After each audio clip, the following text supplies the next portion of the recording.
Hello everyone, welcome to the PMP exam questions and answers practice session for April.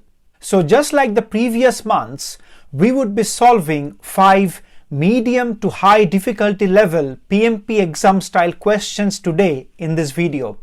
And for each of the 5 questions, we would be doing a detailed explanation on the correct and the incorrect answer choices.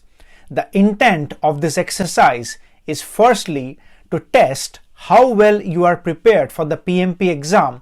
So for example, you can use this scorecard that you see on screen to test your performance across the 5 questions. And secondly, the goal of this exercise is to develop your understanding on the correct process and strategy for solving PMP exam questions efficiently. Please give this video a like and let's get started with question number 1.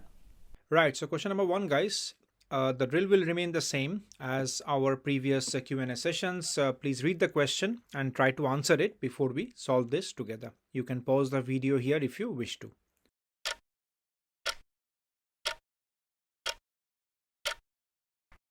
Right, so let's get started. 2 months into the execution of a 3-year internet telecommunications deployment, the project manager identifies that approximately 25% of the necessary equipment cannot be delivered due to a government-imposed trade restriction. The procurement agreement does not address this specific restriction, and the organization risks significant contractual penalties for partial or failed delivery. Okay, so the key word here is significant contractual penalties. Okay, now the question is, which of the following represents the most appropriate course of action in this situation? So overall, what's happening here, guys?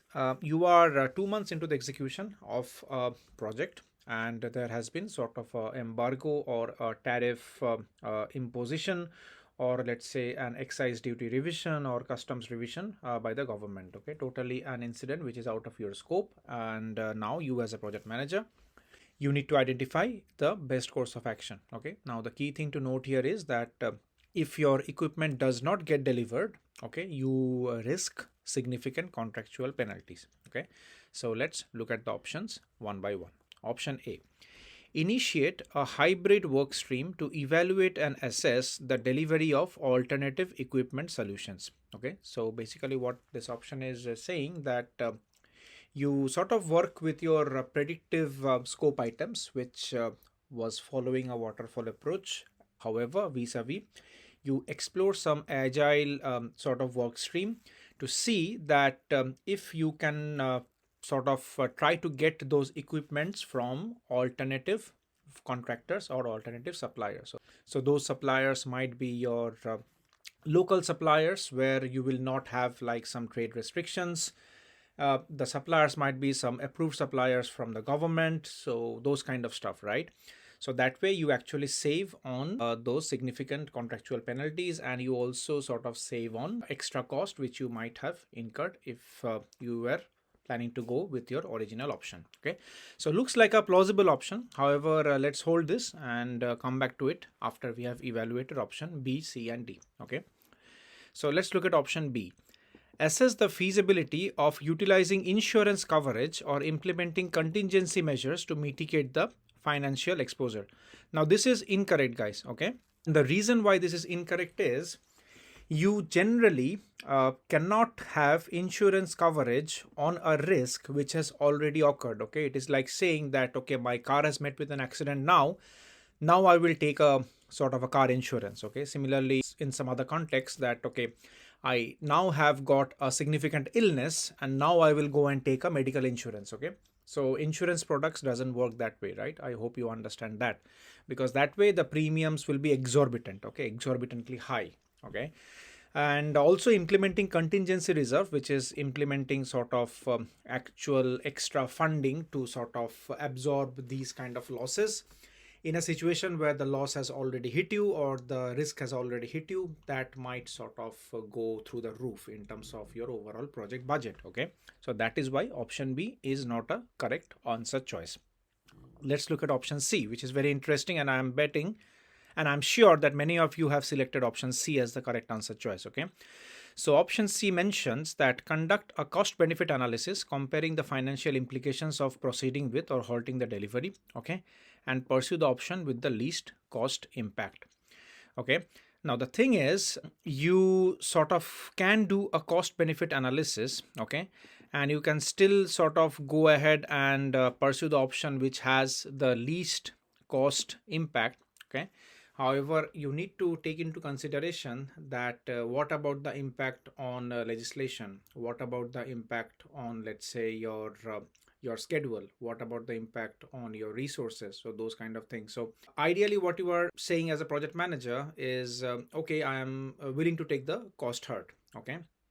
Or I am sort of willing to go ahead and proceed with the option, okay, and pay this government a hefty fee for this trade restriction without even exploring alternative options. Okay, this is very, very crucial, because we have time and again talked in this channel as part of our Q&A sessions that an answer option which is which looks for an active resolution versus an answer option which looks for a passive resolution, always the answer option which looks for an active resolution takes precedence. Okay, so option C is incorrect, primarily because it is a passive way of problem solving, because you are by default accepting that you will be taking a cost hurt. Now the question is only that whether the cost hurt will be enough for you to sustain your overall project. Okay, so that is why option C is incorrect. And why option A here is the correct answer choice is primarily because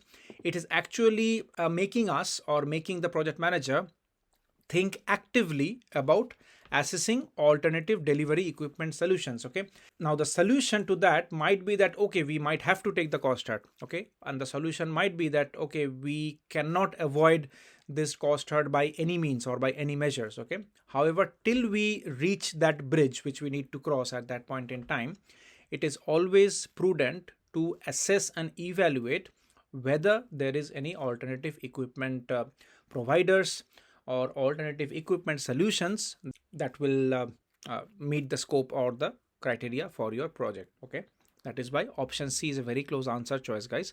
But since it is a passive answer choice, okay, it is incorrect. Okay, I talk about such kind of nuances in my membership community on YouTube, so you might want to check that out, because discussing these kind of nuances across such long form videos sometimes becomes a bit tricky. Okay, so let's look at option D.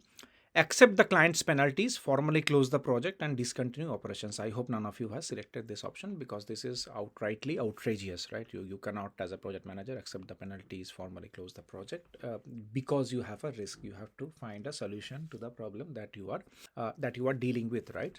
So that is why option D is also incorrect, and option C is a very close answer choice, but it is incorrect primarily because of the reasons that we have discussed, that it's sort of a passive approach to problem solving, and the correct answer to this question is option A.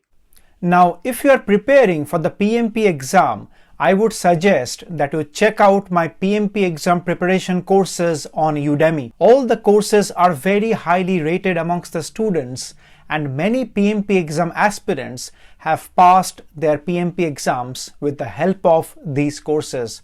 You can check the reviews on Udemy, and all the relevant links will be provided in the description section of this video. And now let's move on to question number 2. On to question number 2, guys. The drill will remain the same. Please read the question and try to answer it before we solve this together. Please pause the video here if you want to.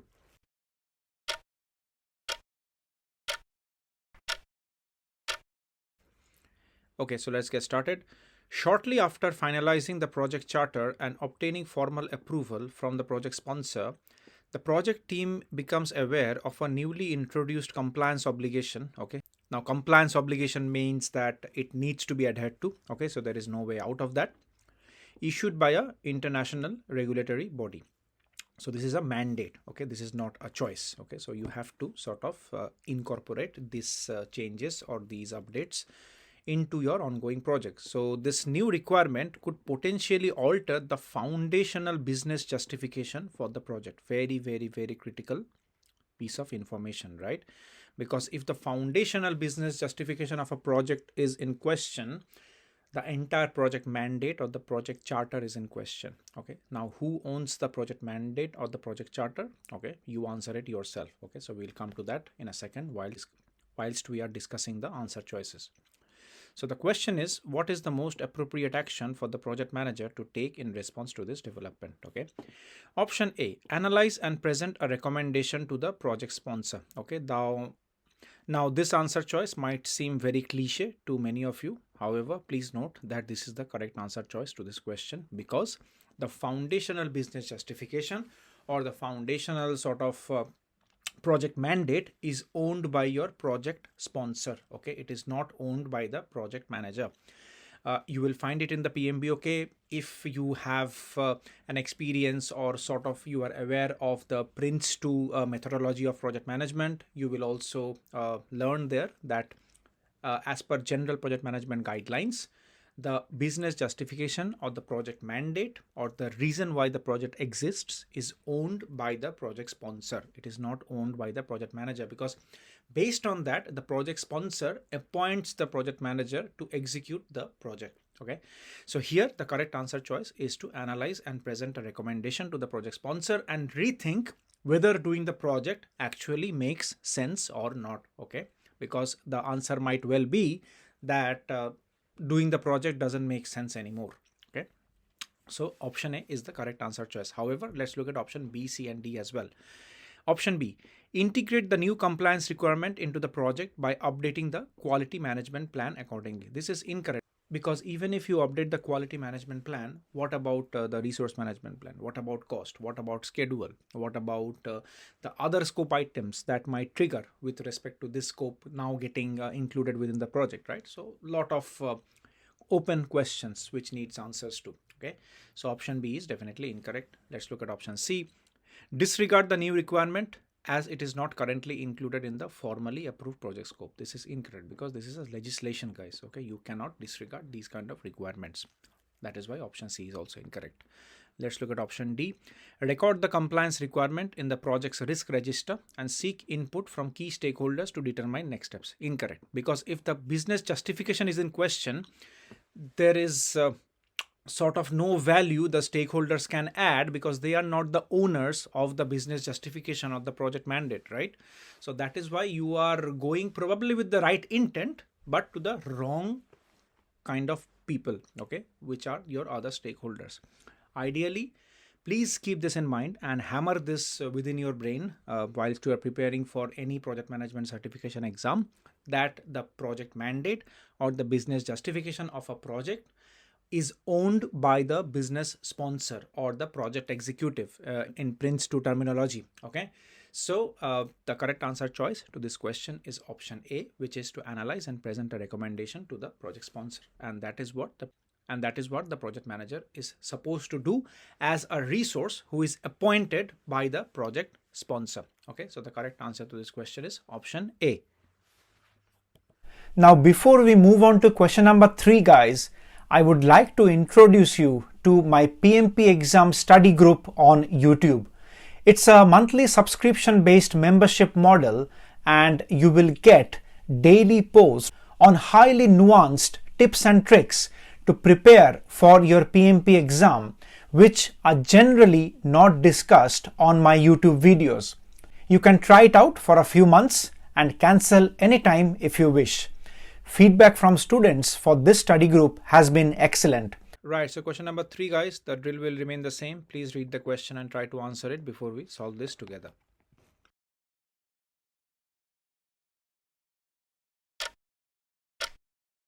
Okay, so let's get started. A project is underway to initiate the construction of an environmentally sustainable beachside holiday retreat. Sounds exciting. And the contractual agreement is prepared for signature. So everything is ready. The beachside holiday resort, which probably I would like to go to, okay, is nearly ready for construction, and the contractual agreement is prepared for signature. Okay, at this stage, the client instructs the principal contractor to postpone development activities on a specific location. So the principal contractor is a term which is generally used in NEC contracts. Okay, if you have worked with NEC contracts, you are probably aware of the term principal contractor, but essentially in general project management terminology, it is the key contractor who is supposed to execute your construction. Okay, so the design might be done with another entity and the construction might be done by another entity. Okay, so that entity is called the principal contractor. So this pause is to allow time for a geotechnical study. So geotechnical study means the study of soil, okay, which will inform decisions regarding the appropriate type of structures to be developed on that location. So surely there is some problems with the soil structure of that area, and the basis with which the design was done, probably that is questionable, and that is why a study needs to be done. And then probably it needs to be reworked or revisited whether the type of structure that has been proposed in this location is suitable for that location or not. Okay, because if you generally do construction in a soil or a substrate which is not suitable, you might cause like sort of subsidence, deformation of foundation, and in extreme cases the collapse of the structure. Okay, right, so that's a bit of a civil engineering background. Now, in light of the client's revised requirements, what is the most appropriate course of action for the principal contractor to expedite contract finalization? Okay, now the design is ready. I am ready to go to my holiday in that beachside resort. However, the problem is it is everything on paper. However, the construction manager of this principal contractor, he or she is trying to expedite the contract finalization so the project can move from the design stage to the construction stage. Okay, so what is the best course of action here for the construction manager of this principal contractor? Okay, so let's look at the options one by one. Option A, include a contingency premium in the overall contract value and introduce a clause that permits scope redefinition and renegotiation once the requirements are clarified. Okay, now this is an interesting option. However, the problem with this option is on what basis you will include a contingency premium. Okay, because it can be X, 2X, 3X, 5X, 20X, you don't know, it's totally random, right? Now, without the geotechnical study being completed, you are not aware of what kind of risks you are carrying with you as the principal contractor. So as the construction manager of your principal contractor, I don't think this is a prudent answer choice because it leaves the scope quite open-ended. Okay, and in case something highly critical is found in that study, then I have to sort of agree to whatever I have committed to my client at the very beginning without having a proper basis on what sort of grounds I was building this contingency premium in its first place. So that is why this is not a very prudent option to go for. Let's look at option B. Submit a formal change request to evaluate the impact on project scope and pricing and defer contract closure until comprehensive information is available. This is also incorrect because this is a indefinite deferment you are trying to do as part of the contract. But again, as the project manager of the principal contractor, okay, which is let's say the construction manager, it is not prudent to defer a contract till sort of time indefinite. So that is why this option is also incorrect. Let's look at option C. Omit all scope elements related to the land person from the current agreement. This makes sense, okay, and propose a separate contractual agreement once the scope is fully defined. Okay, now this could be a solution. Okay, however, two things to note here, right? Firstly, in the PMP exam, whenever you are given answer choices, your job as the candidate is to select the best possible option. Okay, now that may not be entirely correct or that may not be 100% accurate of what could have happened in this situation, but given the 4 answer choices, your job as a PMP aspirant is to select the best possible answer choice. Okay, and there is a very nuanced difference in terms of what is a best possible answer choice versus the 100% ideal correct answer choice in a given scenario, right? So I hope you understand that. So let's hold option C and let's see if option D is more suitable. Otherwise, we would go with option C.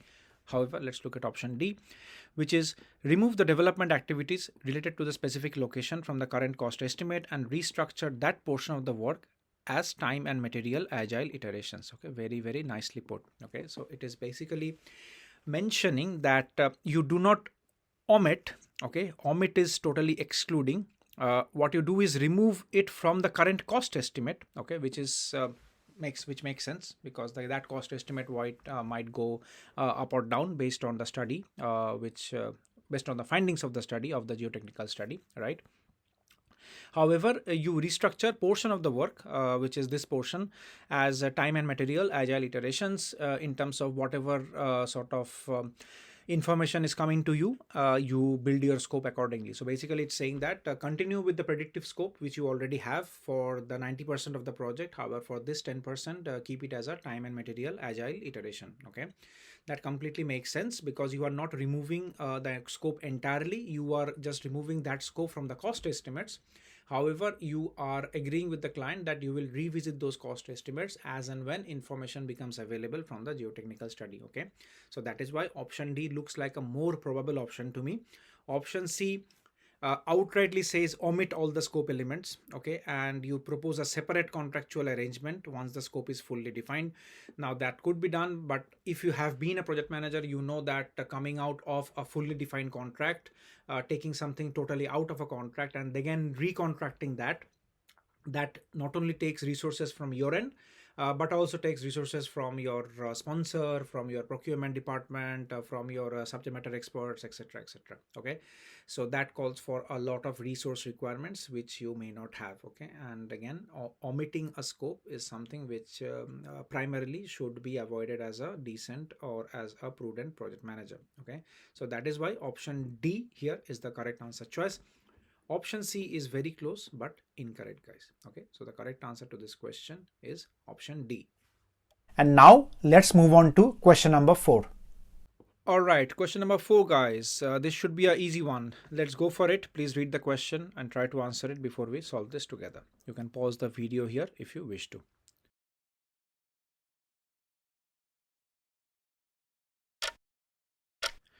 Right, so let's get started. While reviewing the issue log, the project manager observes that the tasks assigned to a couple of team members are significantly behind schedule and above budget. What is the best course of action for the project manager to take in this scenario? Okay, so let's look at the options one by one. This should be fairly easy. Option A, inform the team members about the overdue tasks and emphasize urgency of completing them to mitigate additional project risks. Okay, they knew it probably, I'm assuming. Okay, and after that, what is your plan of action? So you can emphasize, and they can still keep on doing their own stuff and sort of delaying these tasks beyond your stipulated cost and stipulated time. Okay, so that is why option A, again, very reactive, guys. So option A is incorrect. Let's look at option B. Record the issue, escalate to the project sponsor, and request guidance on how to proceed. Incorrect. What is your credibility as a project manager if you are escalating something which should be sort of resolved by you to your project sponsor and asking guidance from him or her? So if that is the scenario, you might as well sort of give 50% of your salary as a project manager to your project sponsor, because you do not justify your salary, right? Okay, but keeping jokes apart, doing escalations in this scenario is not a very prudent approach as a project manager. So option B is incorrect. Let's look at option C.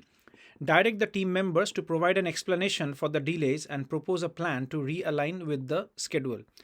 Okay, you can sort of do it, but let's come back to it in a second. And probably I think if I go back a few videos within our these monthly Q&A sessions, you will understand that I always emphasize on reading every option word by word to assess its suitability to the actual project scenario. Okay, and when I say word by word, I mean word by word. We'll look at it in a second.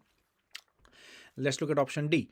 Collaborate with the affected team members to analyze the delays and jointly develop a solution to address them. Okay, now you see the difference, the very fine line of difference between C and D, because C, it's direct, okay, which is autocratic leadership. Okay, it is sort of it's my way or the highway type of leadership, whereas conversely, option D, it's collaborate, okay, which is more of a servant leadership kind of approach. I hope you know where it is going, guys, right?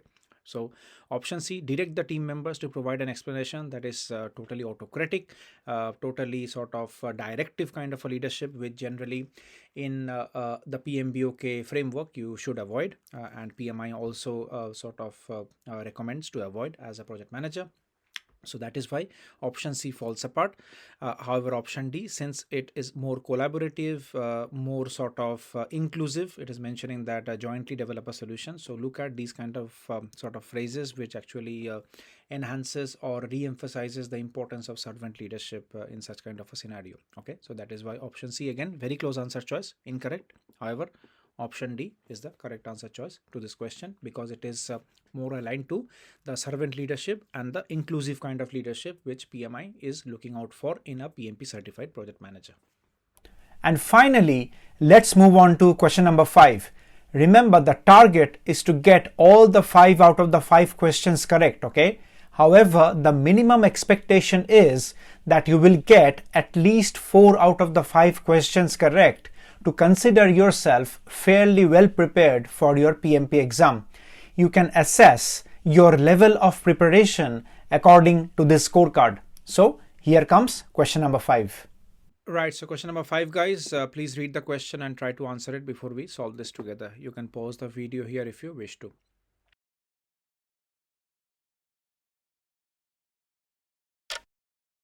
Right, so let's get started. During a project's execution phase, a key vendor submits an urgent request for early delivery of materials, citing supply chain disruptions. So basically what this supplier is mentioning, that the company foresees some kind of supply chain disruptions in near future, and that is why it is sort of requesting you as a project manager to evaluate whether they can deliver their materials early to avoid these kind of disruption, which might affect your project as well from a cost or a schedule standpoint. Okay. However, the original agreement specified a later delivery date. Now the question is, how should the project manager address this vendor's request? So let's look at the options and try to evaluate on the basis of solid reasoning that what is the most prudent action here to take. Of course, you would like to avoid these kind of delays or disruptions. However, you should also be aware that what kind of impact it would have in your project if you have a delivery early. So for example, let's say if you're having a delivery of steel reinforcement for your construction project, you should have enough space to store that, right? Because storage sometimes becomes very, very costly in very congested areas of cities. Okay, so you need to keep that in mind. It's not about just the contractor or the vendor dumping stuff on your site. Yes, the contractor might save some costs with respect to avoiding those supply chain disruptions. Yes, you might save some costs with respect to not being able to withstand the cost and the schedule impact which that disruption might be causing you. However, you need to do a informed assessment in terms of whether you will be able to store those materials in the site in a cost-effective manner or not. And whether the dependencies with the other activities that's going on inside does affect this early delivery. Okay, so that is the overall premise with which we are going to explore the answer options. Okay, so let's look at the options one by one. Option A, arrange a discussion with procurement and the vendor to renegotiate delivery timeline. Incorrect, right? Why would you be doing that? Because you know that there might be a big disruption that might be coming at your end. Now, in terms of the request, it's an urgent request. So I'm assuming that it's fairly in near future that this problem will come. Now, in terms of renegotiating delivery timeline, that doesn't help, because the contractor actually is helping you by giving you a heads up that, look, Mr. or Mrs. Project Manager, that's a problem that you are going to face if you do not take this delivery early. So why would you sort of decline it, right? So yeah, option A is incorrect for that reason. Option B, approve the early delivery by notifying logistics and confirming the updated schedule. That is also incorrect, because it is totally the other side of spectrum, because you are approving something without even evaluating whether you can sort of handle that kind of a delivery at that point of time in your project on your site, okay, or at your location. Option C, follow the terms outlined in the procurement management plan and the signed contract. Okay, this is also incorrect, because again, then why you are there as a project manager? Then it could have been all done over emails and contracts, right? Because if you as a project manager, you are becoming sort of guided by only what is written, and you do not use your judgment and your managerial acumen in terms of analyzing situations, then the entire project management could have been done through documents, right? You might not have needed any project manager in the first place, right? So following the terms outlined in the procurement management plan and the signed contract, which definitely provided a later delivery date, then you are sort of setting yourself up for failure, right? Where your contractor is actually giving you some options to sort of save that. So that is again incorrect answer choice. Option D, arrange for early delivery after assessing the project's current storage capacity and budget impact. That is actually what we were initially talking, that yes, you can sort of arrange, but only after assessing the current storage capacity and budget impact. Okay, of course you can arrange for the early delivery. However, that should be an informed choice, and that is why option D is the correct answer choice to this question, and A, B and C are incorrect because of the reasons that we discussed in this video. I hope you liked the session, guys. Please press the like button and subscribe to this channel if you really found this session helpful for your PMP exam preparation. Also, do not get demotivated if you have scored less, okay? Remember, the key is to analyze and learn from your mistakes and course correct now so that you do not get caught out during the actual PMP exam, okay? Thank you for watching, and I will see you again in the next video.